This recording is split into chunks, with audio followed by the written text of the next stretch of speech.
उनके मन में एक प्रतिस्पर्धा का भाव आ गया। बोले ठाकुर जी मुझसे आगे निकल गए भक्ति में, ये मेरे इतने बड़े भक्त हो गए और मैं पीछे रह गया। बात तो तब बनती जब देवता इस बात पर भी प्रसन्नता जाहिर करते कि मैं भी इनका बहुत बड़ा भक्त हूं, मुझसे बड़ा भक्त कोई नहीं है। ये बात यदि कहते तो मेरे मन को शांति मिलती, परंतु ठाकुर जी मुझसे आगे निकल गए, मैं पीछे रह गया भक्ति में। ये एक प्रेम भरी प्रतिस्पर्धा आ गई महादेव के मन में। अब महादेव शांति रहते हैं, वैसे भी शांत रहते हैं, पर बहुत ही शांत हो गए, प्रशांत हो गए। कुछ बोलते नहीं, कुछ कहते नहीं, कभी हंसते नहीं, कभी कुछ करते नहीं, बस नेत्रों से अविरल अश्रुधार गिरती रहती है, भाव निमग्न। सती इस रूप को देखती थी। सती ने कई बार प्रयास किया महादेव से पूछने का, पर महादेव अपना क्षोभ कैसे बताएं सती को।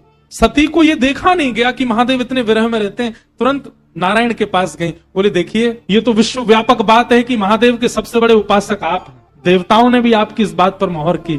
मैं आपसे पूछना चाहती हूँ, मेरे प्राणनाथ आजकल बहुत उदास रहते हैं, बहुत विरह में रहते हैं, बहुत शांत रहते हैं, प्रशांत रहते हैं, इसके पीछे कारण क्या है?